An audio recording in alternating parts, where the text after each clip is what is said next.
ഓം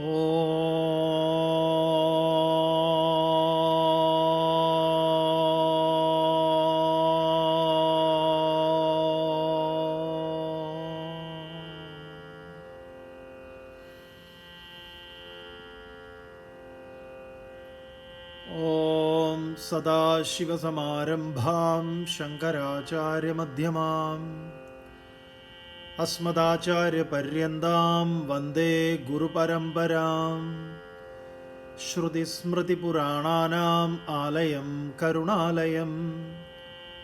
നമാമി ഭഗവത്പാദം ശങ്കരം ലോകശങ്കരം. ശങ്കരം ശങ്കരാചാര്യം കേശവം ബാദരായണം. സൂത്രഭാഷ്യകൃതൗ വന്ദേ ഭഗവന്തൗ പുനഃ പുനഃ.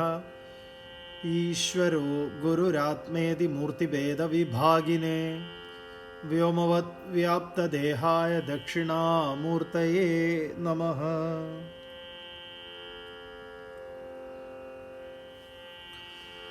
ഹരിയോ, എല്ലാവർക്കും നമസ്കാരം. ഭഗവത്ഗീത ജ്ഞാനയജ്ഞത്തിലേക്ക് എല്ലാവരെയും സഹർഷം സ്വാഗതം ചെയ്യുന്നു.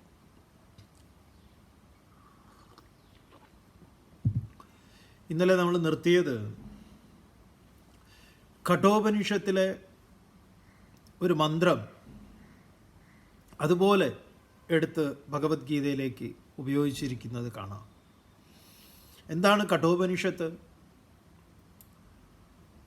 നചികേതസ് എന്ന കൊച്ചു ബാലൻ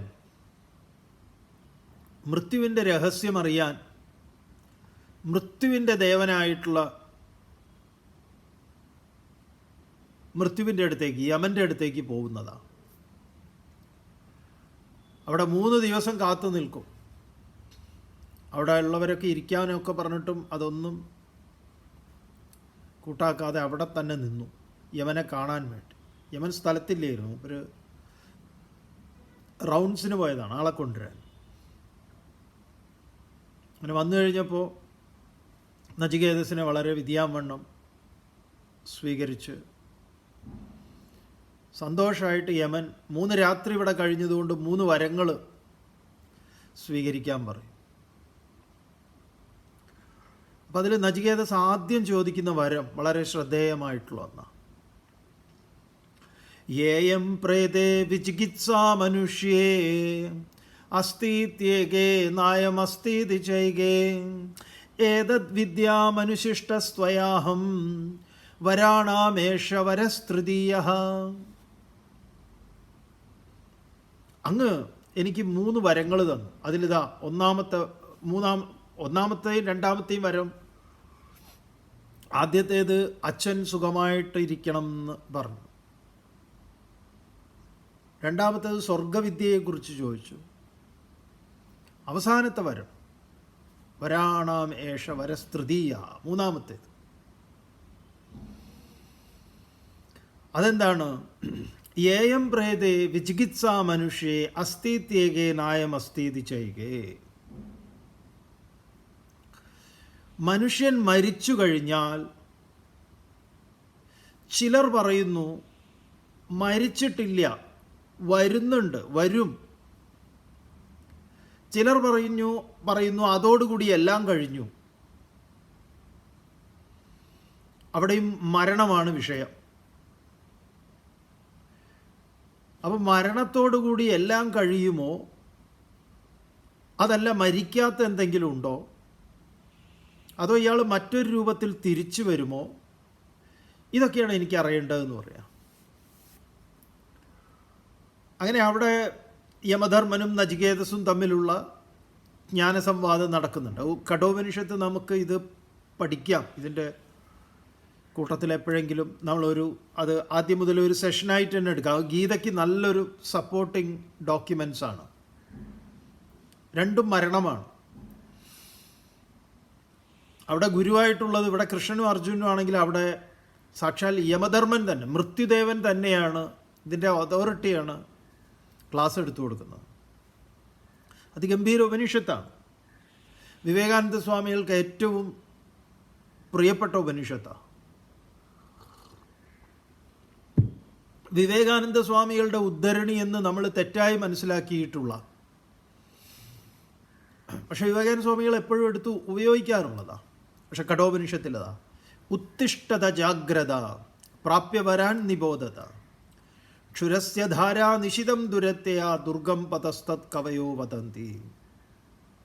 ഉത്തിഷ്ഠത ജാഗ്രത, എഴുന്നേൽക്കൂ, ഉണരൂ. നമ്മൾ സാധാരണ ഉണർന്ന എഴുന്നേൽക്കാറില്ല, എഴുന്നേറ്റിട്ട് ഉണരാനാണ് പറയും. പ്രാപ്യവരാൻ നിബോധത, ശ്രേഷ്ഠന്മാരെ സമീപിക്കൂ. സത്യത്തിൻ്റെ മാർഗം ക്ഷുരസ്യധാര, ബാർബറുടെ കത്തി പോലെയാണ്, അതിൽ നടക്കുക എന്ന് പറഞ്ഞു. ദുർഗം പതസ്തത് കവയോ വദന്തി, കവികൾ അങ്ങനെ പറയപ്പെട്ടിട്ടുണ്ട്, കവികളാൽ. എന്തായാലും എഴുന്നേൽക്കുക, ഉണരുക, അറിഞ്ഞവരെ സമീപിക്കുക. അതൊക്കെ പ്രസിദ്ധമായ വരികളൊക്കെ അതിലുള്ളതാണ്. അപ്പോൾ നചികേതസ് യമനോട് ചോദിക്കുകയാണ്. ചിലർ പറഞ്ഞു ഇതോടുകൂടി കഴിഞ്ഞു, മരണത്തോടുകൂടി കഴിഞ്ഞു. ചിലർ പറയുന്നു ഇല്ല, വരവുണ്ട്, എനിക്കിതിനെക്കുറിച്ച് അറിയണം. അപ്പോൾ ആ തത്വവിവരണങ്ങൾ നടക്കുന്നിടത്ത് പറയുന്ന ഒന്നാണ്, ഒരു ശ്ലോകമാണ്, ഒരു മന്ത്രമാണ് ഇവിടെ ശ്ലോകമായിട്ട് വന്നത്. ഇന്നലെ ചൊല്ലി നിർത്തിയത് എന്താണ്? നജായതേ മ്രിയതേ വാ കദാചിത് നായം ഭൂത്വാ ഭവിതാ വാ ന ഭൂയഃ അജോ നിത്യ ശാശ്വതോയം പുരാണഃ ന ഹന്യതേ ഹന്യമാനേ ശരീരേ. കഠോപനിഷത്തിൽ ഇത് വരുന്നത് ചെറിയ ഒന്ന് രണ്ട് പദങ്ങളിൽ ചെറിയൊരു മാറ്റത്തോടു കൂടിയാണ്. ആശയമെല്ലാം ഇത് തന്നെ. നജായതേ മ്രിയതേ വാ വിപശ്ചിത്, കഥാചിത് എന്നുള്ളിടത്ത് വിപശ്ചിത്. നജായതേ മ്രിയതേ വാ വിപശ്ചിത് നായം കുതശ്ചിന്ന ബഭൂവ കശ്ചിത്. ബാക്കി വരി എല്ലാം അതുപോലെ. അജോ നിത്യ ശാശ്വതോയം പുരാണഃ ന ഹന്യതേ ഹന്യമാനേ ശരീരേ. ഒരു മാറ്റവും. ആ ഉപനിഷത്ത് മന്ത്രങ്ങളെ അതുപോലെ വ്യാസർ ഇവിടെ ഗീതയിൽ അവതരിപ്പിച്ചു. ഇതുകൊണ്ടൊക്കെയാണ് ഗീത ഉപനിഷത്താണെന്ന് പറയുന്നത്. ഇത് ശ്രീമദ് ഭഗവത്ഗീത സുപനിഷത്സു ബ്രഹ്മവിദ്യായാം യോഗശാസ്ത്രേ. യുദ്ധശാസ്ത്രമല്ല, യോഗശാസ്ത്രമാണ്. എന്താ ഇവിടെ പറയുന്നത്? ന ജായതേ, അയം ഇത്, കഥാചിത് ഒരിക്കൽ പോലും ന ജായതേ ജനിച്ചിട്ടില്ല. നമ്മളൊന്നും തന്നെ ഒരിക്കലും ജനിച്ചിട്ടില്ല വാസ്തവത്തിൽ.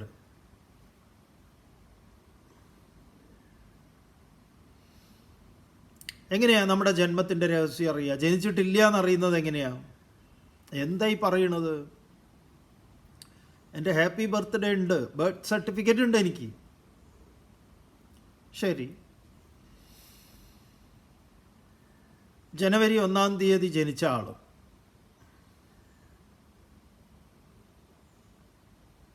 രണ്ടായിരത്തി 24 ജനുവരി 1-ാം തീയതി ജനിച്ച ആൾ. അപ്പോൾ ഇയാൾ 2024 ജനുവരി 1-ന് ജനിച്ച ആൾ 2023 ഡിസംബർ 31-ന് ഇവിടെ ഉണ്ടായിരുന്നില്ലേ? ഉണ്ട്. എവിടെ? അമ്മയുടെ ഉദരത്തിൽ ഉണ്ടല്ലോ. അപ്പോൾ ഉണ്ട്. അവിടുന്ന് പിറകിലേക്ക് 9 മാസം പിറകിലേക്ക് പോയാൽ എവിടെയെത്തും? അച്ഛൻ്റെയും അമ്മയുടെയും പുരുഷൻ്റെയും സ്ത്രീയുടെയും ബീജസങ്കലനത്തിൽ നിന്ന് അതിലെ ക്രോമസോമുകൾ കൂടിച്ചേർന്നിട്ടാണല്ലോ അണ്ഡമായി രൂപാന്തരപ്പെട്ട്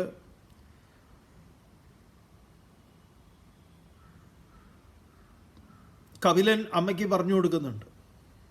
ഇതെല്ലാം ഭാഗവതത്തിൽ ഇത് ചർച്ച ചെയ്യുന്നുണ്ട്, മഹാഭാരതത്തിലുണ്ട്, പല ധർമ്മശാസ്ത്രങ്ങളിലും ഉണ്ട്. ശ്രീനാരായണ ഗുരുദേവൻ പിണ്ടനന്ദി എന്ന് പറഞ്ഞിട്ട് അതിമനോഹരമായിട്ടുണ്ട്.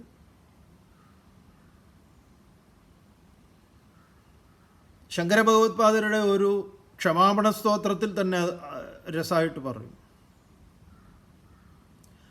ആസ്താം കർമ്മപ്രസംഗാത് കലലുളിതവപു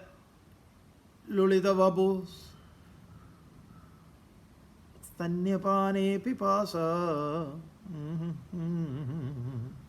ഇരിക്കട്ടെ, ചിലത് ഇതാവുമ്പോൾ ചിലത് കയറി വരും. അപ്പോൾ കലിലം ബുദ്ബുദം കർക്കേന്ദു എന്നൊക്കെ പറഞ്ഞിങ്ങനെ രൂപാന്തരണത്തെക്കുറിച്ച് വൃത്തിയായിട്ട് പറയുന്നുണ്ട്. അപ്പോൾ ഈ 9 മാസത്തിൻ്റെ പിറകിലേക്ക് പോയാൽ ഞാനുണ്ട്. അച്ഛൻ്റെ ശരീരത്തിൽ ഞാനുണ്ട്. അച്ഛൻ കഴിച്ച ആഹാരമാണ് ശോണിത ശുക്ലമായി ഈ സംയോഗത്തിന് മുമ്പുള്ള എൻ്റെ ഉണ്മ എന്ന് പറയുന്നത് അങ്ങനെയാണ്. അവിടുന്ന് പിറകിലേക്ക് പോയാൽ എൻ്റെ അസ്തിത്വം, എൻ്റെ ഉണ്മ ഉണ്ട്. അപ്പം എപ്പോൾ ഞാൻ ജനിച്ചു, എവിടെ ജനിച്ചു എന്ന് ഇതിപ്പോൾ തൽക്കാലത്തേക്ക് നമുക്ക് ഈ വ്യവഹാരത്തിൽ ഇപ്പോൾ നമ്മളോട് നിങ്ങളുടെ ഡേറ്റ് ഓഫ് ബർത്ത് എന്താണെന്ന് ചോദിച്ചു കഴിഞ്ഞാൽ ഞാൻ അജോബി സന്നവ്യ ആത്മാന്നൊന്നും പറയണ്ട, ഞാൻ ജനിച്ചിട്ടില്ല എന്നൊക്കെ പറഞ്ഞാൽ പ്രശ്നമാണ്. പക്ഷേ ഈ ഒരു പാരമാർത്ഥിക തലത്തിൽ ഒരു യഥാർത്ഥമായ സത്യം ജനിച്ചിട്ടുണ്ടോ ഇല്ല എന്ന് പറയാം. ഒരിക്കലും കഥാചിത് ന ജായതേ, ജനിച്ചിട്ടില്ല. അതുകൊണ്ട് തന്നെ ന മ്രിയതേ, മരിക്കുന്നുമില്ല. ശരീരത്തിനാണ് ഈ പറഞ്ഞ അസ്ഥി ജായതേ വർദ്ധതേ വിപരീണമതേ അപക്ഷീയതേ വിനശ്യതി ഷഡ്വികാരങ്ങളുള്ളത്. ഈ സ്ഥൂല ശരീരത്തിന്. സ്ഥൂല ശരീരം എത്രയോ മാറുന്നുണ്ടല്ലോ, മാറിയല്ലോ. അപ്പം അയം കഥാചിത് ന ജായതേ ന മ്രിയതേ വാ ഭൂത്വാ ഭൂയഃ ഭവിത, ഉണ്ടായി നിലനിന്ന് പിന്നെ ഇല്ലാതെയാവുക, അതുമില്ല. ഇതെന്താണ്? അജ, ഇത് ജനിക്കാത്തതാണ്. മഹാഭാരതത്തിലൊക്കെ ഒരുപാട് കഥാപാത്രങ്ങളുണ്ട് അജ എന്ന്. രാമൻ്റെ അച്ചാച്ചൻ അജന.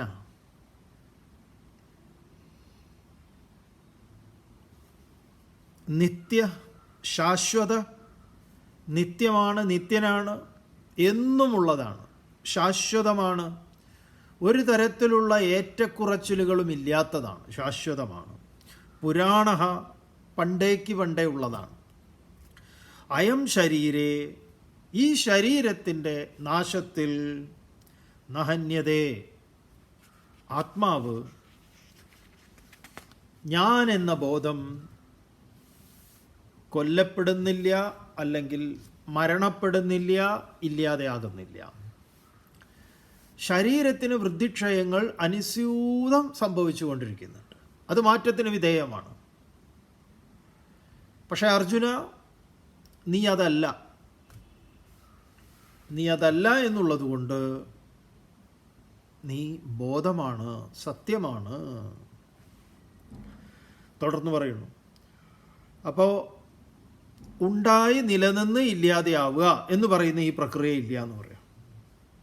തുടർന്ന് വേദാ വിനാശിനം നിത്യം യേനമജമവ്യയം കഥം സപുരുഷഃ പാർത്ഥ കം കാദയതി ഹന്തികം. മോനെ അർജുന, ഏനം അജം നിത്യം അവ്യയം അവിനാശിനം വേദ, ഇവനെ, ഈ ആത്മാവിനെ, അജം, ജനനമില്ലാത്തവൻ, നിത്യം, എന്നുമുള്ളവൻ, അവ്യയം, യാതൊരു തരത്തിലുള്ള ച്യുതിയുമില്ലാത്ത, ഏറ്റക്കുറച്ചിലുകളില്ലാത്ത, അവിനാശിനം, നാശമില്ലാത്തതായിട്ട് വേദ, അറിയുന്നു, അറിയണം. ജ്ഞാനികൾ അങ്ങനെ അറിയുന്നു. സപുരുഷ, അങ്ങനെ അറിയുന്ന ഒരുവൻ കം കഥം ഖാദയതി, ആരെ എങ്ങനെ കൊല്ലും. ഇന്നലെ ഓർമ്മിപ്പിച്ച യേശുദേവൻ്റെ ചോദ്യം, അല്ലെങ്കിൽ പറയുന്നത്, ഇവരറിയുന്നില്ല ഇവരോട് പൊറുക്കണം എന്ന് പറയുന്നത്. ഏതാണ് കോൺടെസ്റ്റ്? ഇതിലാണെങ്കിൽ അത് മഹത്തരമാണ്, ഈ ചിന്തയിലാണെങ്കിൽ. കഥം ഖാദയതി കം ഹന്തി, ആരെ കൊല്ലുന്നു. ഒന്നുമില്ല അർജുന, അങ്ങനെ ഒരു സംഭവമൊന്നുമില്ല. ഭഗവത്ഗീതയിലെ പ്രസിദ്ധമായ മറ്റൊരു ശ്ലോകം തുടർന്നു. വാസാംസി ജീർണാനി യഥാ വിഹായ നവാനി ഗൃഹ്ണാതി നരോപരാണി തഥാ ശരീരാണി വിഹായ ജീർണാനി അന്യാനി സംയാതി നവാനി ദേഹി.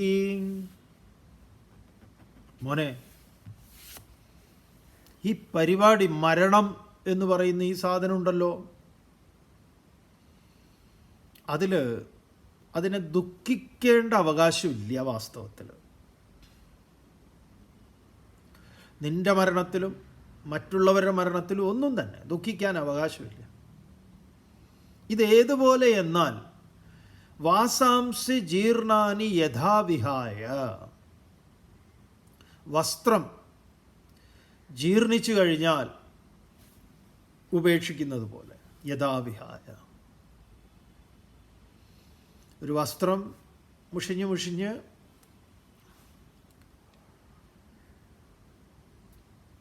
ചിലർ പാവങ്ങൾ അത് തന്നെ ഉണ്ടാവുള്ളൂ, അതുകൊണ്ട് മാറ്റിയിടാനൊന്നും ഉണ്ടാവില്ല. ഇവിടെ അങ്ങനെ ഒരു ഉദാഹരണം അല്ല പറയുന്നത്. പണ്ട് അങ്ങനെ നാട്ടിലൊരാളെ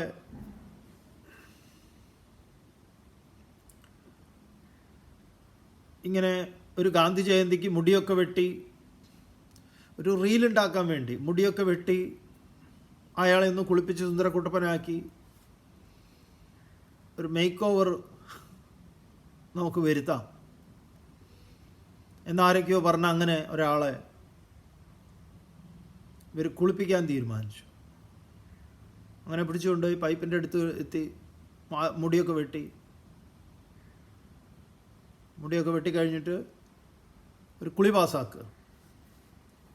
അപ്പോൾ മുമ്പ് ഈ ജഡഭരതനെ പോലെ ഇരുന്നു കൊടുത്തു, എന്തെങ്കിലും ആവട്ടെ.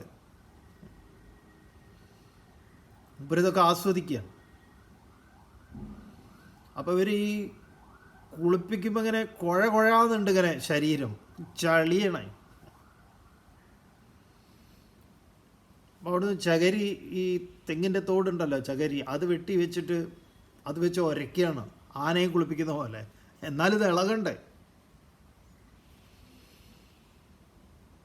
ഇനി കരിക്ക് വെട്ടിയതിൻ്റെ ഈ കരിക്ക് പൂളാൻ എടുക്കുന്നത് പോലെ ബ്ലേഡ് പോലെ ഉള്ളതുണ്ട്, അത് വെച്ചിങ്ങനെ പുട്ടി ബ്ലേഡ് ഇട്ട് അടിക്കുന്നത് പോലെ ഇങ്ങനെ ചെയ്യാണ്. അപ്പണ്ട് പെട്ടെന്ന് ഇങ്ങനെ ഒരു വെള്ള കളറിൽ ഇങ്ങനെ എന്തൊക്കെയോ ഇങ്ങനെ പുറത്തേക്ക് ഇങ്ങനെ വരുന്നു. അപ്പോൾ ഇവർ പേടിച്ചു പോയി, ഇതെന്തോ മജ്ജയോ അങ്ങനെ എന്തോ ആണെന്ന് പേടിച്ചു പോയി.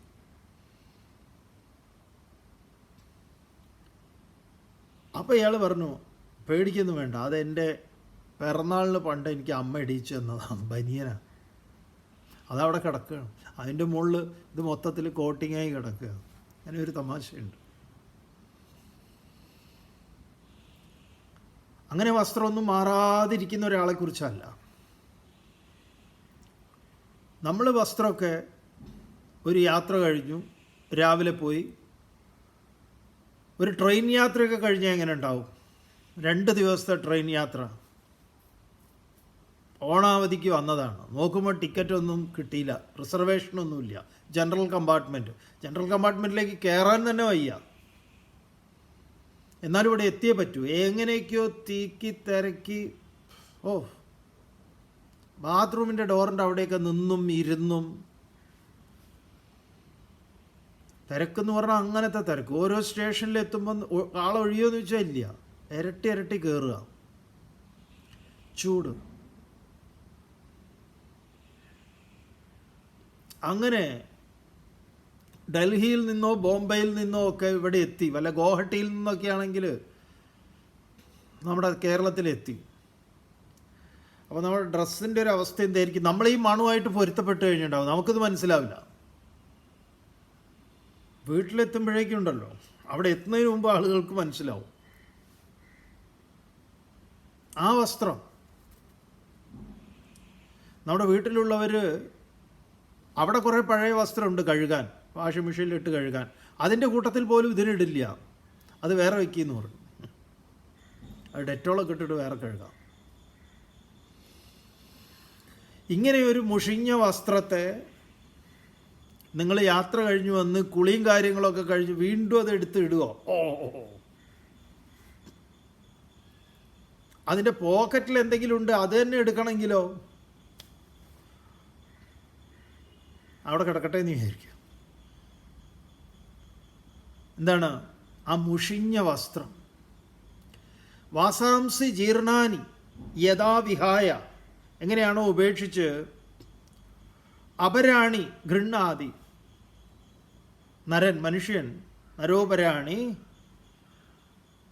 മനുഷ്യൻ പുതിയ വസ്ത്രത്തെ അലക്കി തേച്ചതിനെ പുതിയതിനെ എടുത്തു ഇടുന്നത്.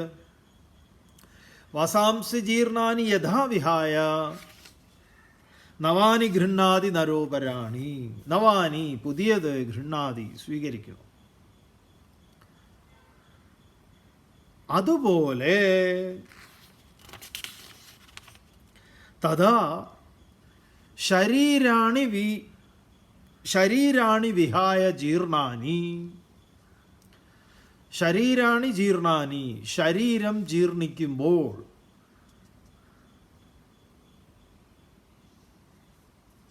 വസ്ത്രത്തിന്, ഈ ശരീരത്തിൻ്റെ ജീർണത വസ്ത്രവുമായിട്ട് താതാത്മ്യപ്പെടുത്തി വളരെ മനോഹരമാണ്. ഈ വസ്ത്രം നമുക്കിഷ്ടപ്പെട്ട വസ്ത്രമാണ്, നമ്മുടെ വസ്ത്രങ്ങളൊക്കെ നമുക്ക് ഇഷ്ടത്തോടു കൂടി മേടിച്ചിട്ടുള്ളതായിരിക്കും.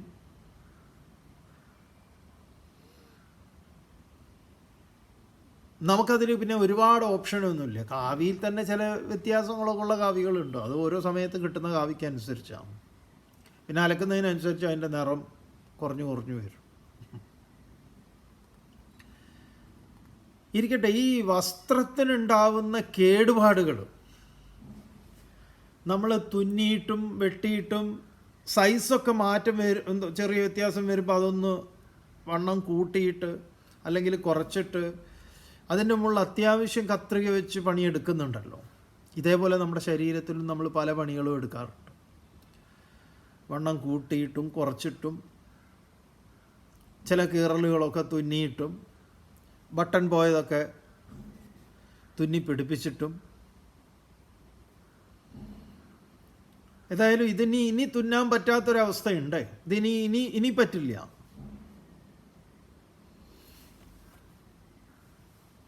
ഈ കോടിമുണ്ടിൻ്റെ ഒരു തമാശ പറയും, ഈ മുണ്ടെടുക്കുന്നതിൻ്റെ ഒരു കണക്ക് പറയും. കോടിയിൽ 5 എന്നാണ്. ആ കോടി അങ്ങനെ തന്നെ കോടിയിൽ 5 എന്ന് പറഞ്ഞാൽ 5 ദിവസം എടുക്കും. കോടിയിൽ 5.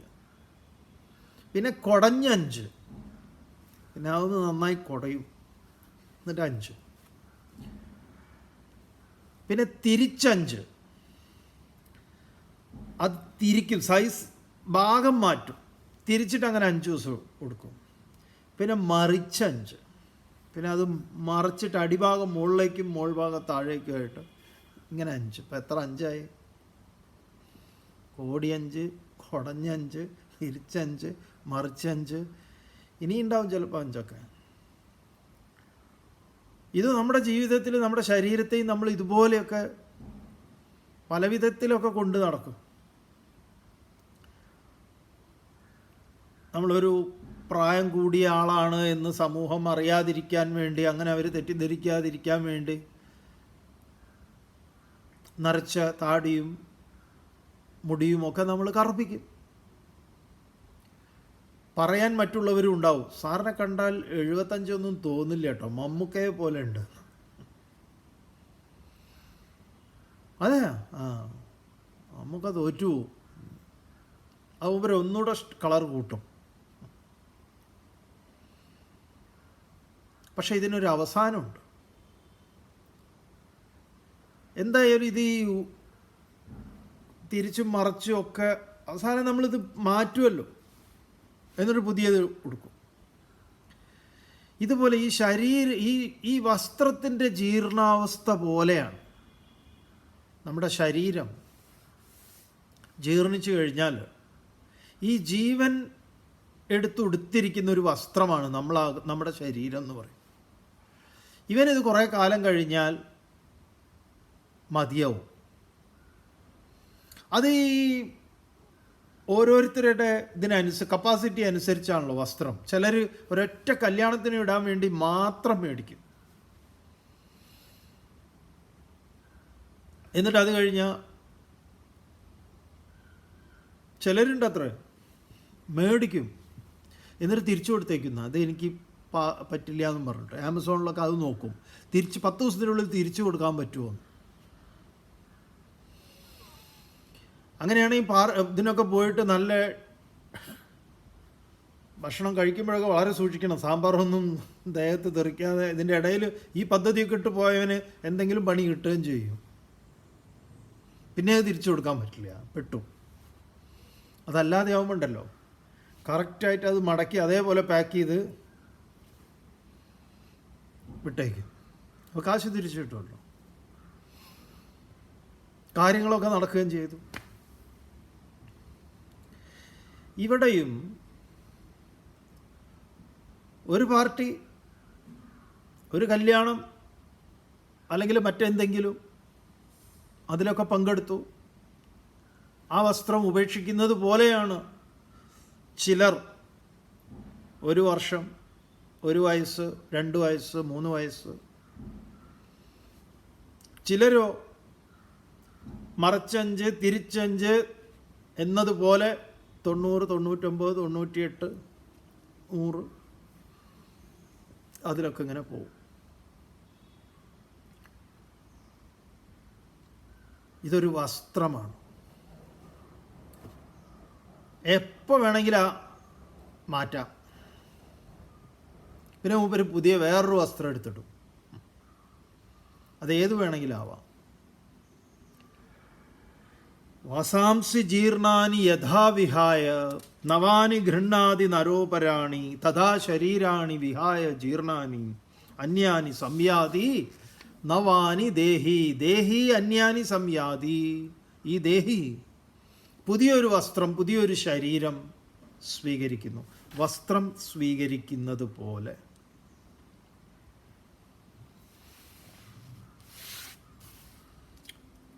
നൈനം ചിന്തന്തി ശസ്ത്രാണി നൈനം ദഹതി പാവകഃ നചൈനം ക്ലേദയന്ത്യാപഃ നശോഷയതി മാരുതഃ. അതിനെ, ആ സത്യത്തെ, ബോധത്തെ, ആത്മാവിനെ, നിന്റെ ആ സ്വരൂപത്തെ ഏനം ശസ്ത്രാണി ന ചിന്തതി, അതിനെ ആയുധത്തിന് മുറിക്കാൻ സാധിക്കില്ല അർജുന. നൈനം ചിന്തന്തി ശസ്ത്രാണി നൈനം ദഹതി പാവകഃ, അതിനെ ദഹിപ്പിക്കാൻ അഗ്നി അശക്തനാണ്. നൈനം ദഹതി പാവകഃ ന ക്ലേദയന്ത്യാപഃ, ജലത്തിന് അതിനെ കുതിർക്കാനും സാധ്യമല്ല. മാരുതഃ ന ശോഷയതി, കാറ്റിനതിനെ ശോഷിപ്പിക്കാൻ, അതിനെ വരട്ടുക, അങ്ങനെ ചെയ്യാൻ അതിന് സാധ്യമല്ല. ഒരു ഉപനിഷത്ത്, കേനോപനിഷത്തിൽ അതിൻ്റെ അവസാന ഭാഗത്തിൽ ഒരു കഥ പറയുന്നുണ്ട്. ബ്രഹ്മദേവേഭ്യോ വിജിഗ്യേ തസ്യഹ ബ്രാഹ്മണോ വിജയേ ദേവാ അമഹീയന്ത. പണ്ട് ദേവാസുര യുദ്ധത്തിൽ ദേവന്മാർ വിജയം വരിച്ചു, അവർ അഹങ്കരിച്ചു. അസ്മാകം വിജയം മഹിമേതി, അസ്മാകം വിജയം മഹിമേതി. ഇത് നമ്മുടെ വിജയമാണ്, ഇത് നമ്മൾ സെലിബ്രേറ്റ് ചെയ്തിട്ടേ കാര്യമുള്ളൂ. ചിന്മയാൻ സ്വാമികൾ ഈ കേനോപനിഷത്ത് എടുക്കുമ്പോൾ അതിഗംഭീരമായിട്ടാണ് മലപ്പുറത്ത് വെച്ച് സ്വാമിജി കേനോപനിഷത്ത് എടുത്തിട്ടുണ്ട്.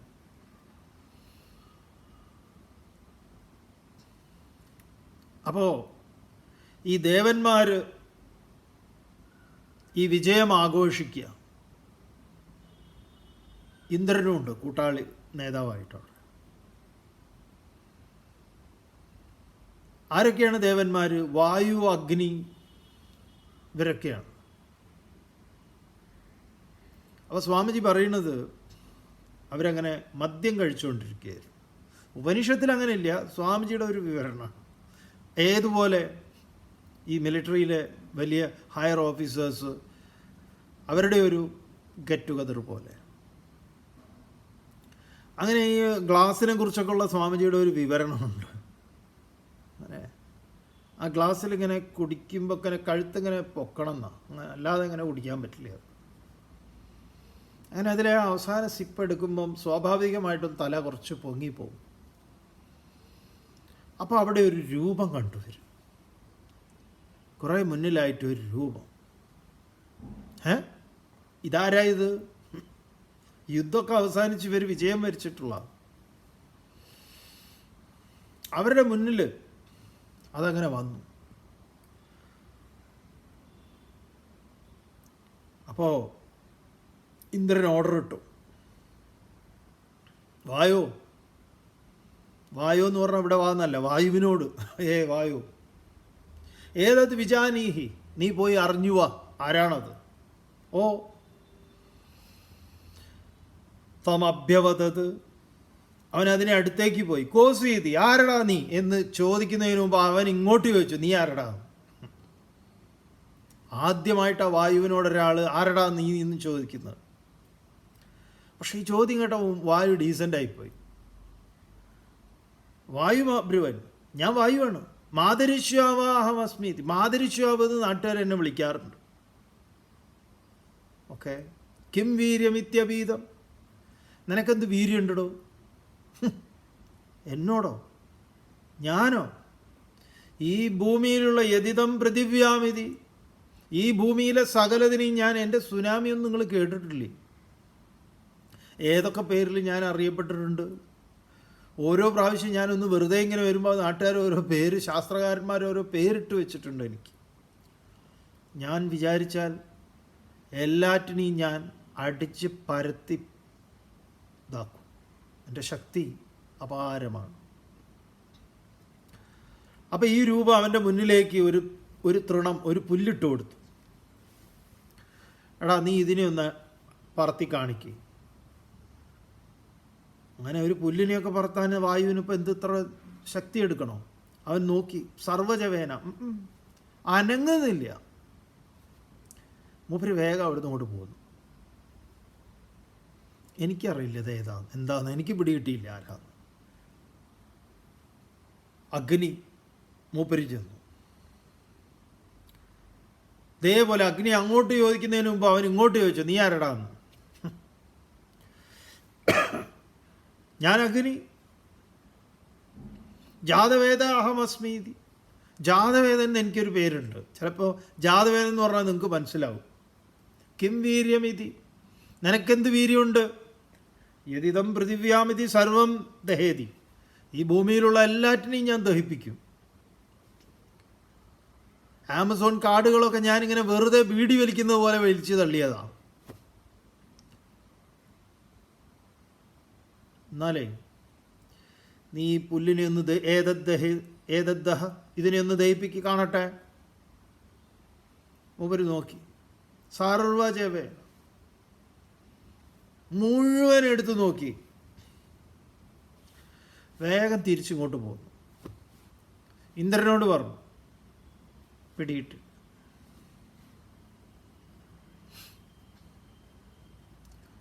അപ്പം അവിടെ ഇന്ദ്രൻ പോയി നോക്കി, അവിടെ ആരെയും കാണാനില്ല. അപ്പോൾ അവിടെ ഒരു സ്ത്രീയെ കണ്ടു, ഉമാം ഹൈമവതീം, ഹിമവാന്റെ പുത്രിയായിട്ടുള്ള ഹൈമവതി, സുന്ദരി. അപ്പോൾ ഇന്ദ്രന് വലിയ സന്തോഷമായി. ഇന്ദ്രൻ പറഞ്ഞു, ഇത് ഇവിടെ ഒരു യക്ഷൻ്റെ രൂപം കണ്ടു, ആരാണത്? അപ്പം അവർ പറഞ്ഞു, സാ ബ്രഹ്മേതി. ഇന്ദ്ര, അത് ബ്രഹ്മമാണ്. അതിൻ്റെ മഹിമ കൊണ്ടാണ് നിങ്ങൾ വിജയിച്ചത് പൊട്ടന്മാരെ. അങ്ങനെ ഇന്ദ്രൻ ഉമയിൽ നിന്ന് അത് ബ്രഹ്മമാണെന്ന് അറിഞ്ഞു. കഥാരൂപത്തിൽ പറയുക, ഇവിടെ കഥയൊന്നുമില്ല. അതിനെ ദഹിപ്പിക്കാൻ എന്തിനു സാധിക്കില്ല? അഗ്നിക്ക് സാധിക്കില്ല. അതിനെ ഉണക്കാൻ കാറ്റിന് സാധ്യമല്ല. ഇതിനെ ഇതിനെ കഥയായിട്ടും അവതരിപ്പിച്ചിട്ടുണ്ട് മനോഹരമായിട്ട്.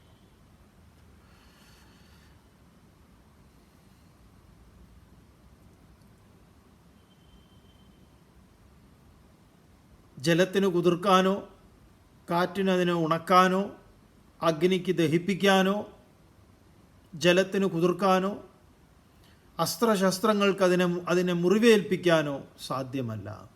നൈനം ചിന്തന്തി ശസ്ത്രാണി നൈനം ദഹതി പാവകഃ നചൈനം ക്ലേദയന്ത്യാപഃ ന ശോഷയതി മാരുതഃ. എന്താണിത്? ഭഗവാൻ സനാതനം എന്നതിന് നിർവചനം നൽകുന്നു. അച്ഛേദ്യോയമദാഹ്യോയം അക്ലേദ്യോ ശോഷ്യ ഏവച നിത്യ സർവഗതസ്ഥാണുഃ അചലോയം സനാതനഃ. ഇത് അയം ഇവൻ ആത്മാവ് അച്ഛേദ്യഃ മുറിക്കാൻ സാധിക്കുന്നവനല്ല, അദാഹ്യഃ ദഹിപ്പിക്കാനും സാധിക്കില്ല, അക്ലേദ്യഃ അതിനെ നനയ്ക്കാനും സാധിക്കില്ല, അശോഷ്യഃ അതിനെ ശോഷിപ്പിക്കാനും സാധിക്കില്ല. അയം നിത്യഃ സർവഗതഃ സ്ഥാണുഃ അചലഃ സനാതന. ഇതിനെയാണ് സനാതനം എന്ന് പറയുന്നത്.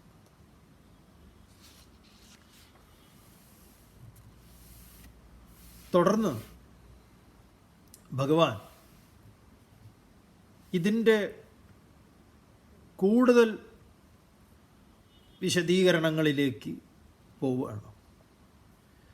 അപ്പം ഇത് അചിന്ത്യമാണ്, അച്ഛേദ്യമാണ്, അദാഹ്യമാണ്, അക്ലേദ്യമാണ്, അശോഷ്യമാണ്.